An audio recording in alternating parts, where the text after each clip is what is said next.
All right, Psalm 139. Would you open with me to Psalm 139? We're going to read this together out loud if we can, okay? Let's read this together out loud. We've been reading this now for a couple weeks. I'm reading out of the New International Version, so if you don't have that, you're still welcome to do it. Just know you might say a word different as we go along, okay? But let's read this together. You have searched me, Lord, and you know me. You know when I sit and when I rise. You perceive my thoughts from afar. You discern my going out and my lying down.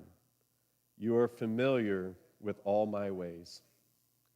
Before a word is on my tongue, you, Lord, know it completely. You hem me in, behind and before, and you lay your hand upon me. Such knowledge is too wonderful for me, too lofty for me to attain. Where can I go? Where can I flee from your presence? If I go up to the heavens, you are there. If I make my bed in the depths, you are there. If I rise on the wings of the dawn, if I settle on the far side of the sea, even there your hand will guide me.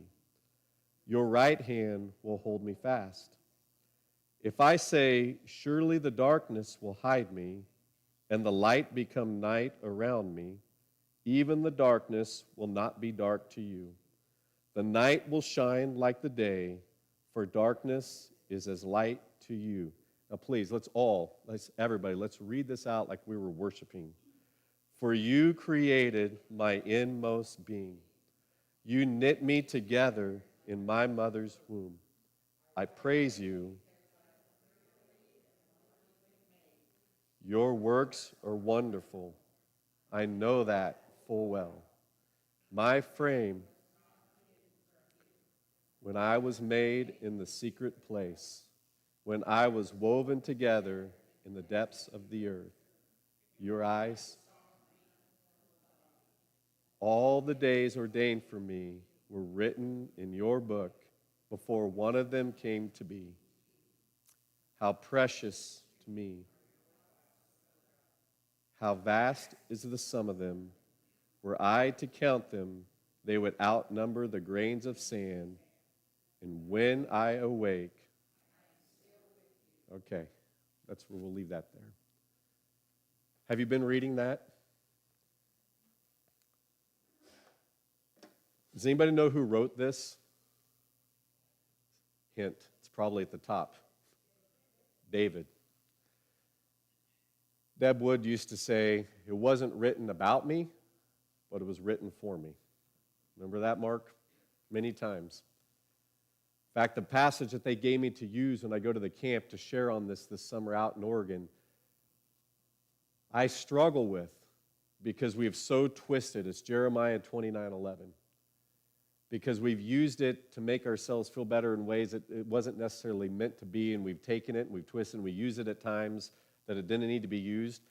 But as I've wrestled with it and as I've talked to people about it, I've remembered that that was one of those moments where Jeremiah 29:11 wasn't written about me or to me, but it was still written for me just as much. This here was written by David, about David, for David, but it's also written for me and written for you. Because as we've been talking about, man, this is going to be hard to concentrate, guys. I can smell the popcorn here, other than I think they burned it, so I don't know how good. I think it was in the microwave a little too long. This is important because one of the deepest, most universal struggles that we face as human beings, no matter our age, no matter our season of life, is the question as to whether or not our lives truly matter. Like, do our lives have, or do they still have, a purpose? And it begins within that generational time of which we were born. Again, that list, we have a title to the generation of which we were born. I am Gen X. Some are the greatest generation. If you are basically 8th grade and younger, you are Gen Alpha. If you are just above that, you are Gen Z. You have all these different generations, and it begins within that generation of which we were born that we start to have this question, and then it just continues as we get kicked out or passed by the next generation that comes along. It's not like we get in there and we just wrestle with it while we were living within the generation of which we were born. It almost becomes a bigger question because it feels like with the next generation that comes along, we've kind of got kicked out of everything or it's all passed us by, and now we find ourselves in a different way going, does my life still matter? Like, do I really, truly have a purpose? And if you're thinking, nah, I don't do it, yeah, you do, because you talk about it all the time. When I bring something up, we'll say, I can't do that anymore because we think we can't, we don't have a purpose. Or we go, I don't know what I'm supposed to do anymore because things have changed and I don't know. I mean, in so many different ways, we continue to wrestle with this. But we have to keep in mind that each of us was still created by a divine creator with intentional design and with intimate care on purpose. And though we tend to stress and we tend to strain and we tend to disbelieve or we tend to even forget this when it comes to all things purpose and we try and seek it out and we struggle with it, God's desire is that we would relax over this whole idea and enjoy the journey toward purpose. A big reason for that is because He is and always has been a relational God. And all He desires from us is that we would actually spend our life trying to find that purpose or discovering that purpose relating to the purpose giver. He just wants us to realize, I did create you on purpose. It's not so that you can just spend your life stressing, wondering if you're living in your purpose and living out your purpose. That's not why I did it. I just want you to at least know that that's there, but then realize that with that purpose, as the one that created you on purpose, as the purpose giver and the God who loves you and wants to relate with you, I just want you to live in relationship with me. His plan from the very beginning has always been to live with and relate with the images of Him that He created on purpose. He wants to be our Father. He is our Father. He wants us to recognize that He wants to be our good Father and walk through life with us while He shares the development of His plan and the purposes that are within it with us in that relationship. He doesn't want us looking for the syllabus and the big thing in the sky or the big flashing lightning moment or whatever. He just wants us to walk with Him knowing that we were created on purpose. And as we do, we find that we discover our purpose. As we lean into this relationship with the purpose giver, learning His heart, learning what His desires are, and leaning into those, consistently communicating with Him, watching what He is up to all around us, watching all the movements that He has, and then stepping boldly or even fearfully and a little bit scared into each next moment, into each next decision, into each next opportunity, the best that we feel that we can with Him. That's like an overview of His purpose for life for us.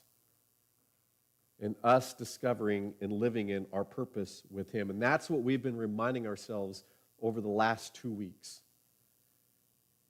Because as I shared at the beginning, I'm preparing this series because this is the theme on purpose for a group of high schoolers, which again, I was corrected, are Gen Z, that I'm going to go talk to in Oregon at the beginning of July. And I'm thinking about them as I'm thinking about what I'm going to share with them about them being created on purpose and with a purpose and for purpose. And I just realized I'm preparing for them while I'm sitting here still with a group of people that are at a different phase, at a different age, at a different moment, at just a different time in life. And so we've spent the last few weeks, and we'll spend these next 2 weeks continuing to look at this topic. And I'm looking forward, honestly, to next Sunday so much, because I'm looking forward to what I want to leave you with before my part of the break comes in, especially as we walk into summer and the opportunities that a different schedule and a different rhythm and a different time and a different everything provides in summer. It's kind of, I don't know if it's a challenge or an encouragement that I want to give to you. It's the same thing, honestly, that I gave our high schoolers before we say goodbye to them for the summer. I'm looking forward to that, but we're going to stay on these next 2 weeks because it is so important. But today, I want to talk about something that we tend to want to avoid when it comes to this, or maybe not even believe that is real, or believe is happening, or believe is necessary, or whatever you want to say. This is the part of the whole thing where I'm like, this is the one that's more difficult to talk about, and maybe more difficult to accept or receive. To jump into, I just want to ask you a question, and don't say it out loud because I do know that we have many different opinions, and we may need to go get more popcorn to watch the show start. How do you feel about war? Just a way to think about that. How do you feel about war? What do you think about war when that comes up? Like, does the thought of war get your adrenaline going or your blood boiling? Like, there's multiple camps that people are in when it comes to this idea of war. And I'm asking this on purpose because this drives, I think, a little bit of some reality that takes place around us, is our feelings about just even the concept of war. Are you in more of the make love, not war camp, or the kill them all and clean them out camp? Like, where are you when it comes to this? And I'm going to ask that on purpose because war is a hard word. Regardless of where we are, in whatever camp that we're in, where we stand on the issue, war is a hard word.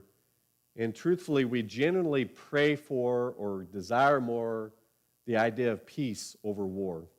I have yet to hear a Miss USA pageant where they said that their hope is that we would have war. It's usually for peace and something else. Because war overall is a hard word. But as I was considering this and where we're going today and studying, I came across this quote, and I'll be straight up, I have not read the book called Gates of Fire. It's a statement that was made by a guy named Stephen Pressfield, who the understanding is he was sitting with a young man and just sharing some wisdom with him in this. He was trying to talk to him and just pass along some stuff for him. And he makes this statement, says, war, not peace. Is it not moving?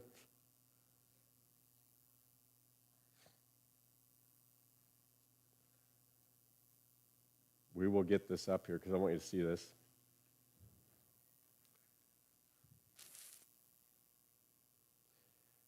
War and not peace produces, it's not going to show that when I get there because I've hit the button 45 times already now.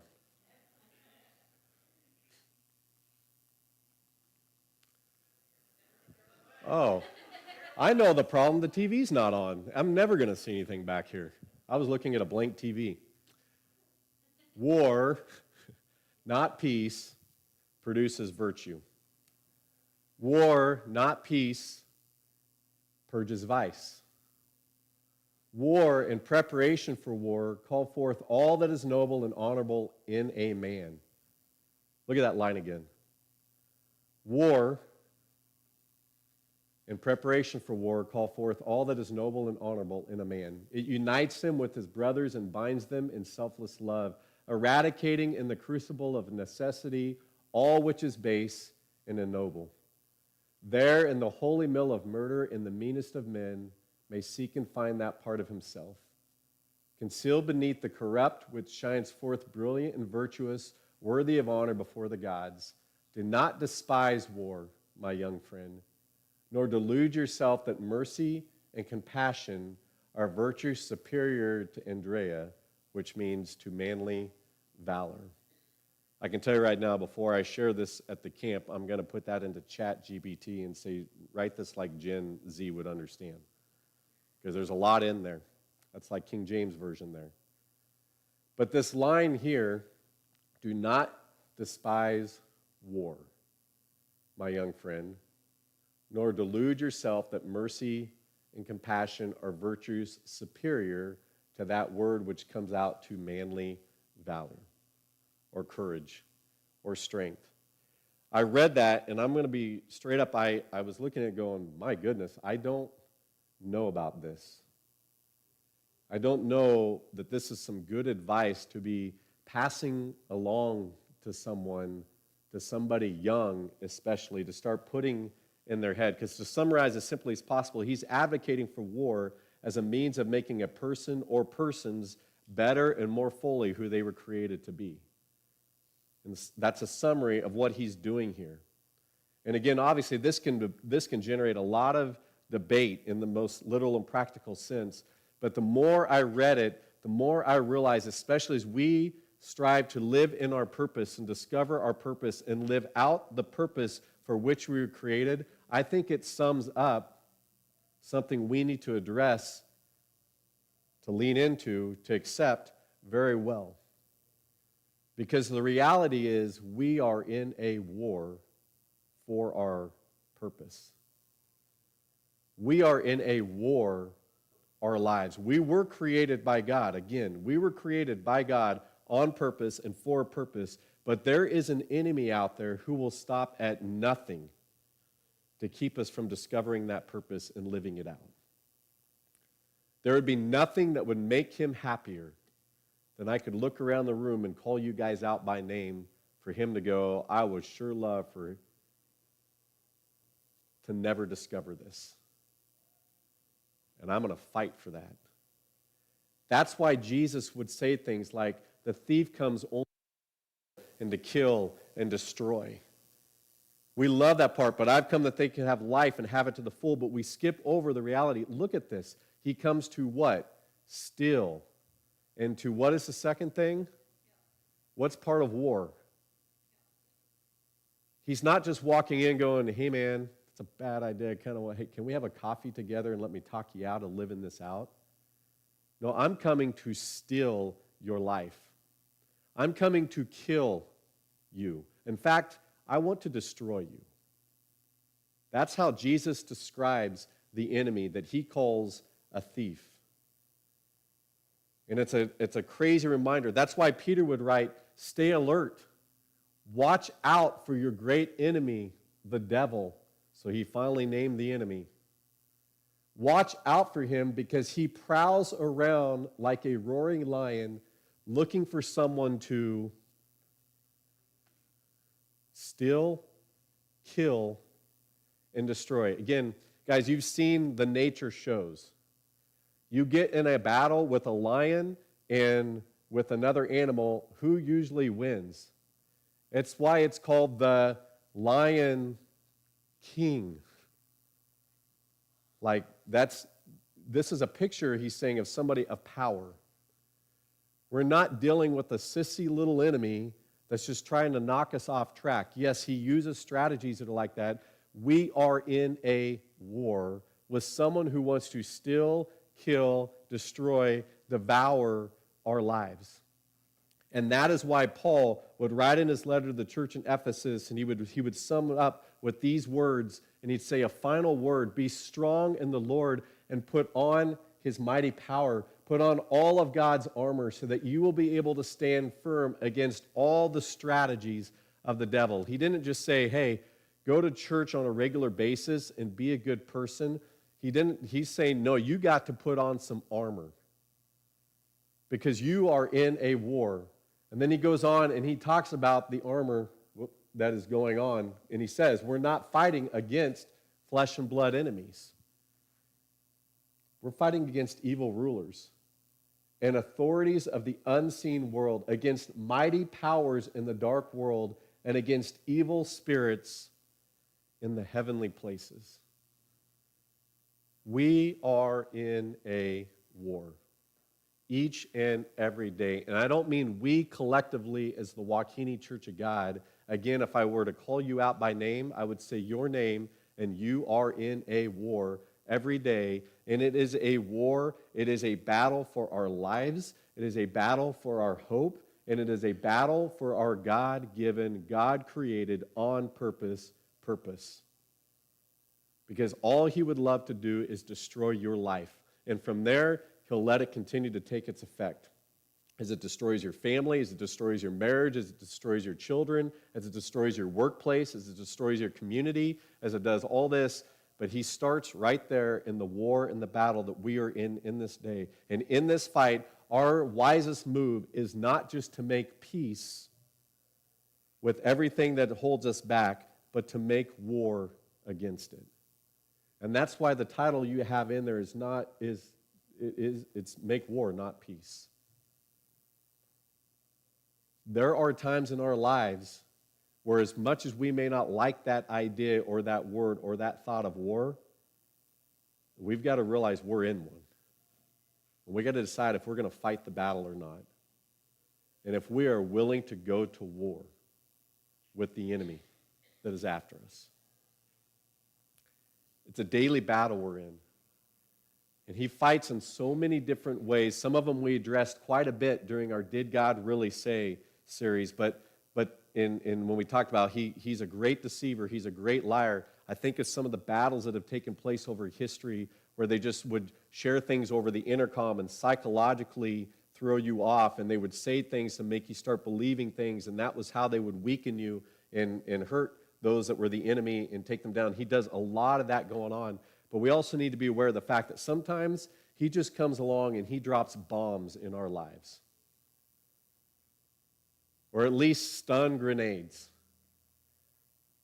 He'll drop a stun grenade that's going to leave us disoriented, that's going to leave us just confused, it's going to leave us stunned. It's going to leave us in a place where we're neutralized and we're immobilized and we don't know where to go. The same thing that a stun grenade would do. But sometimes he also comes along and he just drops a total bomb in our lives or influences someone to be that person that drops that bomb into our lives. This is him at work to try and take us out of the game and to take us out of the battle. And eventually what we tend to do while we're trying to figure out why something is going on and we're trying to live with it and we're trying to accept it, is we tend to eventually get to a point where we accept some nice little deceitful thoughts into our lives. Sometimes we don't even know it, where we just think, you know what, this is just my life, this is just what's happening. I just need to make peace with this part of my life because this is just who I am, and this is just what's meant for me, and this is just what's going to happen, and this is just the thorn in my flesh because I'm just a sinner saved by grace anyway, so I just need to accept this. And we live our lives as though we're just trying to make peace with it. Instead of saying, all right, you want a battle? You want a war? Let's fight. Let's go. Let's do this. And what we see when we look through Scripture and history through Scripture is a pattern in here where God is actually calling people not to actually make peace with themselves and just accept it as the way it is, but to make war against the enemy that is holding them back and to deal with the tactics that he is using. What we have to remember, though, is that he says we don't fight with the weapons that we're used to fighting with. We don't fight with weapons that are of this world. Instead, we fight with weapons that are not of this world, that have the ability and the divine power to defeat in strongholds. What we want to do is we want to do what we see in the movies. We want to be Braveheart, or we want to be whatever that superhero is, and we want to get up there and we want to man up and we want to take the devil on chest to chest. What we end up walking away with is our tail between our legs, naked, beaten up, ashamed, going, I guess it's just who I am. It's just me being me. Regardless of how it happened, how the bomb was dropped, how the grenade was thrown in there, we can't just man up to fight him, even though we realize we're in a battle. Because the truth is we cannot fight it in our own strength and power at all. It's true that we can step into the battle, and there are strategies that we can take. There are things that we can wear. There's armor that we can put on. Again, Paul writes about it. He says, put on every piece of God's armor so that you'll be able to resist the enemy in the time of evil. Then after the battle, you will still be standing firm. He says, and he challenges his people after he says it, stand firm, stand your ground, putting on the belt of truth and the body armor of God's righteousness. These are things that we can put on a regular basis. This is our suit. This is what we can have. And for shoes, put on the peace that comes from the good news so that you'll be fully prepared. In addition to all these, hold up the shield of faith to stop the fiery arrows of the devil. There's all this that we can put on. And he says also, put on that salvation as your helmet. Take the sword of the Spirit, which is the word of God, and pray in the Spirit at all times and on every occasion. It's true. We can do that. While we were in Kansas City, we went to the movie, it's the new superhero. And what is it? Thunderbolts. Without giving it away, that's a whole sermon. Let me just tell you that. Like, I was like, that was not ironic that I just watched. I actually told Leanne, the way this week's going, I wish I could just show you guys the movie this morning versus me talking. And there's all kinds of armor, there's all kinds of powers, there's all kinds of stuff they have that they were to go out and fight. And this is part of it. We cannot neglect this, but there's another very proven way that God encourages people to make war instead of making peace with those things that are holding us back from living out the on purpose for which we were created, that look completely contrary to what we think would work. They look completely backwards to how we're taught to fight. They look completely like we're just giving up and giving in and giving out and giving whatever giving you can come up with.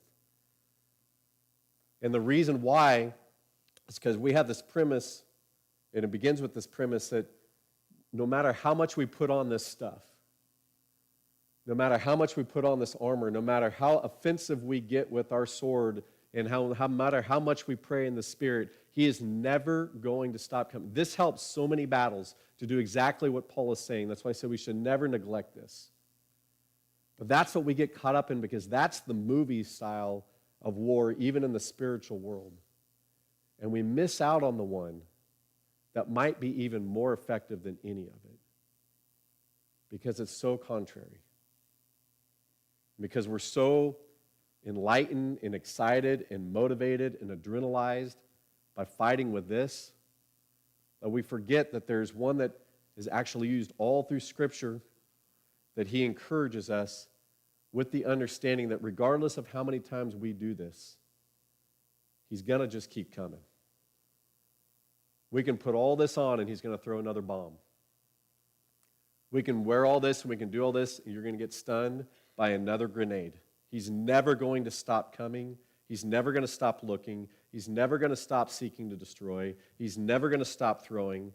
But we can better deal with these attacks and better deal with the mess that they leave and the shrapnel that's been left behind or the disorientation that's taken place, and even use them to be stronger and to advance God's kingdom in a stronger way. And the one that maybe illustrates it better than anybody, this particular tactic, is the very one that we just read at the beginning of this message that wrote the reality that he was created on purpose. The same guy who demonstrated it, who wrote about it, who psalmed about it, who sung about it, is probably the best example in history, who, by the way, was a mighty warrior, King David, understood that in all of this, there's still one tactic probably more powerful than any of them to help both deal with the attacks of the enemy and the results of the attacks of the enemy, and that's David. And what David would do, even in the most difficult times where the biggest bomb was dropped, whether it was on his doing or somebody else's doing, and I would encourage you all, go read the story again of David as just a man like you and I, and look at the crap that happened in his life. The good, the bad, the difficult, the crazy. His own son turned against him. Like, what a mess. What a guy who was in a war, in a battle, on a regular, daily basis, who could not have been told more clearly than anybody what his purpose was. He was literally anointed for his purpose and chosen, but still found himself regularly in a war in his life. But what he would also do regularly to help fight this battle, which is a thing we not only don't think about doing, but I think don't want to do because it doesn't sound real battle worthy, is he would become introspective in order to become outer strong. He wouldn't just go man up the next day and say, all right, I'm mad now. I'm going to cut the head off of that guy. I'm going to go after that one. Satan, you're coming after me. I'm going to kill you. He would actually go the complete opposite of what we think should happen in battle. And he would go full introspective in order to become outer strong. That same Psalm 139 that we read together, we stopped where we stopped because that's often where we stop. And we don't read the words at the very end. So here he is. God, you created me. You're always with me. You care about me. Even with all this that comes after me, like you're there. Your thoughts about me are more numerous than the sands on the seashore. Like all this kind of stuff. He shares all this beautiful, poetic stuff that we just read about our on purpose. And we tend to forget at the very end of that, he says this, search me, God, and know my heart. When you created me, you're with me, this is all that's going on, but at the end of all of this beautiful passage, he finishes with, so, almost like, so because of all this, God, search me. Search me and know my heart. Test me and know my anxious thoughts, because guess what? I'm going to have anxious thoughts. You know why? Because the enemy dropped another bomb in my life. My son is trying to kill me now.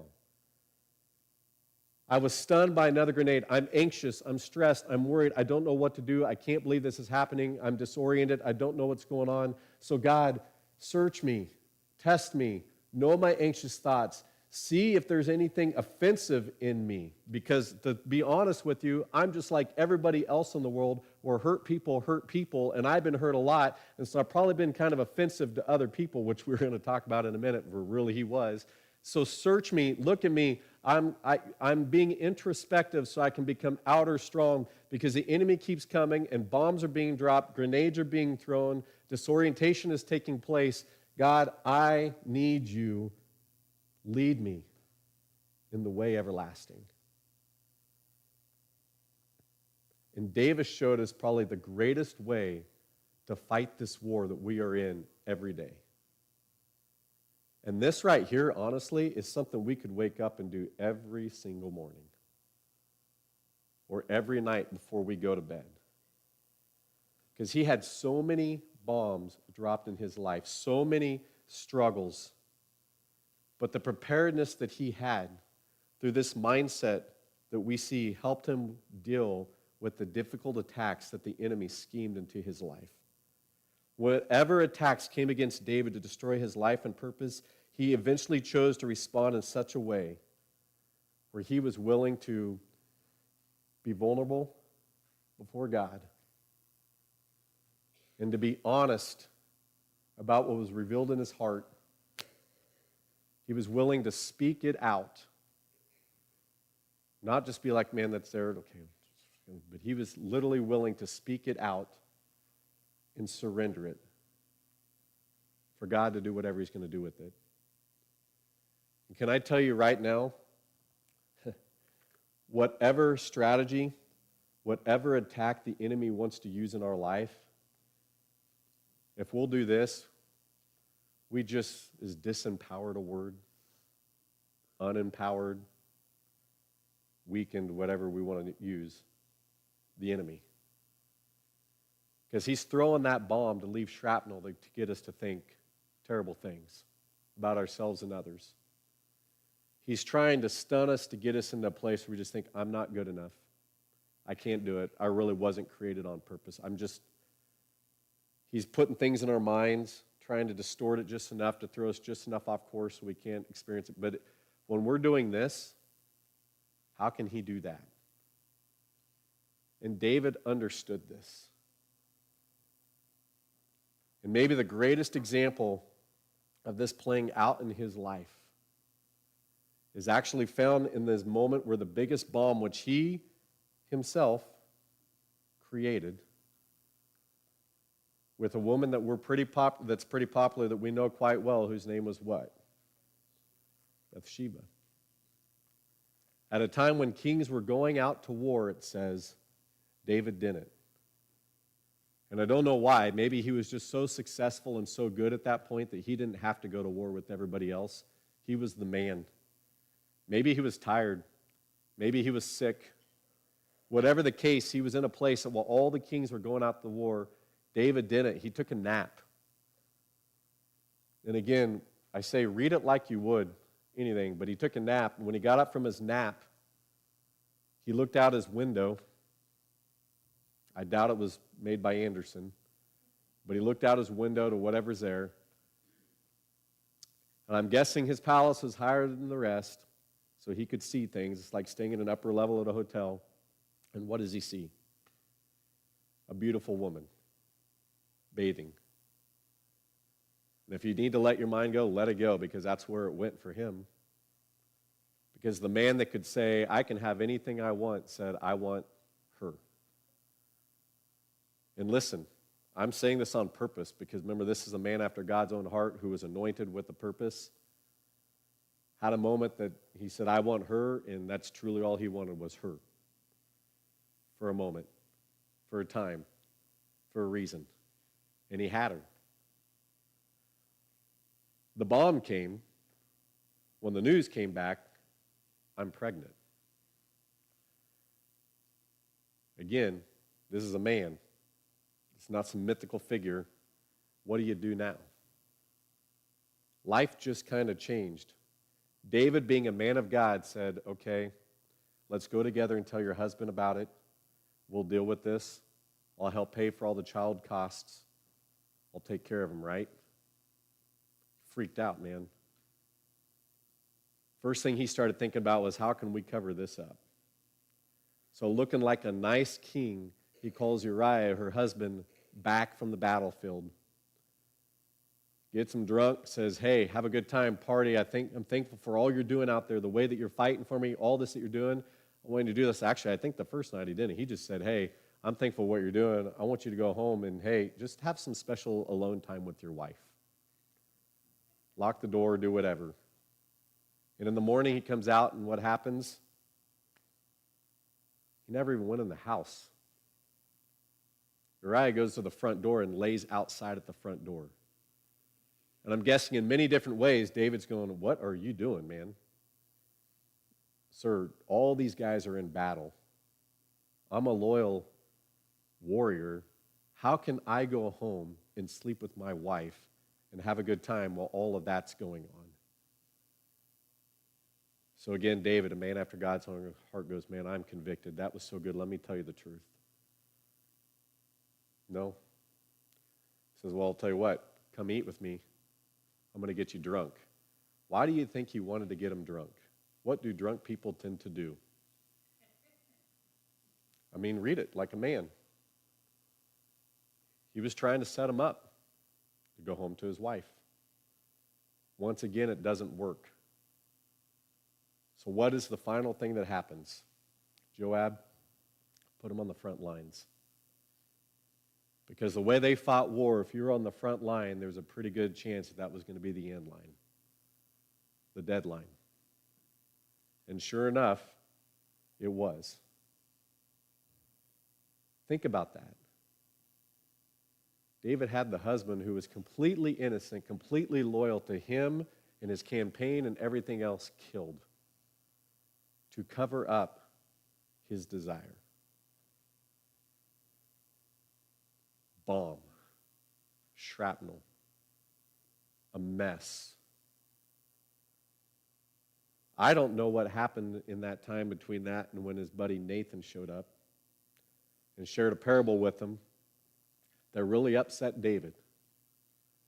A parable of basically someone in control and power taking advantage of someone who wasn't, and really upset David to the point that David says, that guy needs to be killed. And Nathan, which, man, I got to tell you, we all need a Nathan in our life who has the guts to say, well, that man is you. I almost wonder if he was like, that man is you, and had to back away. But he told him, David, we know what you did. God knows what you did. The enemy threw a bomb in your life to knock you off of this purpose that you're on. And I can tell you what, if this doesn't get dealt with, you're going to have a really hard time living out that anointment that was put out there. And David's response wasn't to be like, oh, I'm going to cut the head off of this enemy. I'm going to man up. Nobody tells me what to do. I'm going to fight back. His response was to finally realize, I'm only going to win this battle. The enemy's got me. He dropped a big one here. I was part of it. He got in my head. He got all this going on there. There's only one way I'm going to fight this. It's got to be vulnerable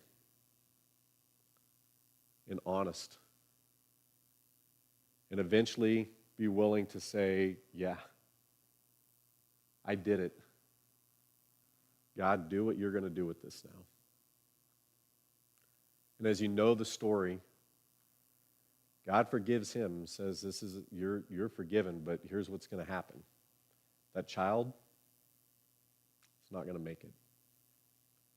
It wasn't just a sweet, tie a bow at the end of it moment. And it's hard for a lot of people to even accept God because of it. There was still a lot of shrapnel left behind because of the decision that David made. But eventually he was able to walk forward in his purpose. And he actually really says it really well. The poetic part of David says it so well when he refers back to this moment in Psalm 32. I want you to hear this. Maybe if you want to open to it, you can. Psalm 32. Because this is the moment that David is writing about. And as I read it, I picture David all of a sudden, the light bulb coming on again. I honestly believe, and I know I'm taking some liberties with what Scripture did and didn't tell us, but I honestly believe in that moment, maybe from the moment he first slept with Bathsheba, but definitely from the moment when he got the news that she was pregnant, and through the whole process until the moment, well, in this case, when God fulfilled the promise he said would be fulfilled, I don't think David could have moved forward in his purpose. I don't think he could have moved forward with all the stunned shrapnel that was left behind. I don't think he could have gone another day. And he kind of writes about it where he says, "Blessed is the one whose transgressions are forgiven, whose sins are covered. Blessed is the one whose sin the Lord does not count against them, and in whose spirit is no deceit." Look at this. When I kept silent, my bones wasted away. That doesn't sound very purposely hopeful. When I kept silent, my bones wasted away through my groaning all day long. For day and night your hand was heavy on me. My strength was sapped as in the heat of summer. Then I became vulnerable, became honest. I acknowledged my sin to you and did not cover up my iniquity. I confessed, because I said, I will confess my transgressions to the Lord, and you forgave the guilt of my sin. Therefore, let all the faithful pray to you while you may be found. Surely the rising of the mighty waters will not reach them. You are my hiding place. You will protect me from trouble and surround me with songs of deliverance. I will instruct you and teach you in the way you should go. I will counsel you with my loving eye on you. He's referring to what God says to him. when I did this, when I became vulnerable, when I became honest, when I spoke it out and I surrendered it to you, I went from groaning where your hand was heavy on me, my bones felt crushed and weak, to being reminded, I have another day. And your eye is on me. And you will walk with me. And you will counsel me. And all these thoughts I've had about myself in between from the enemy, they have no power over me. As he continues to attack me, to steal and to kill and destroy my life. David showed the ultimate way to fight this battle, to make war, not peace. He could have chose to just make peace. He could have chose to just say, I am who I am. I did what I did. Just need to make peace with that. But instead, eventually, he came to a point through the process and the help of a friend to say, I did it.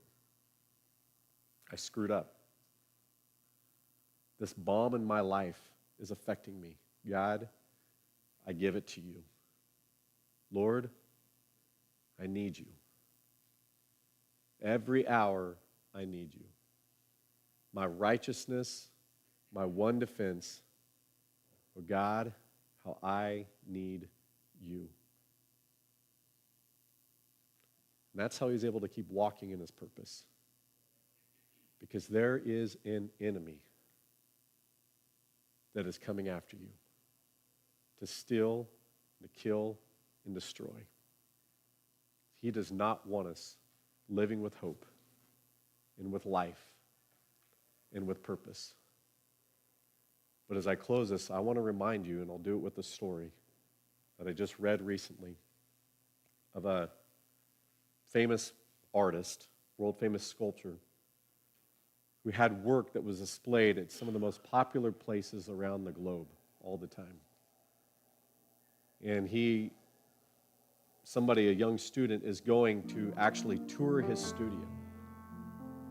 And while he does it, he comes across a large, rugged slab of marble that is just leaning on the wall. He's looking at this slab of marble, and it's chipped in places, like it's almost fallen off of something, like something has happened to it. It's like it was in better shape when it started, but it fell and it got broken and things happened, and it just wasn't in really good shape. It was cracked in other places, and honestly, the student was looking at it thinking, this is like a leftover. Like, this has to be a piece that was from something else, and this is just kind of a leftover piece. And he obviously forgot to take it out of here before we came through to tour this. Like, this is just some of the part of something else. And he was curious about it. He was wondering why he'd just leave a rejected piece of stone out. So finally, the artist, the sculptor, came around close enough that he could talk to him, and he finally just said, sir, I'm just curious because, you have so much of this here, you're so good, but maybe it's I don't know if it's part of your process or what, but why do you keep that broken thing around? Like, why is it still here amongst all these beautiful things that obviously are amazing to look at and just add value to people's lives when they come be a part of this? And the sculptor just said, that's not an extra piece.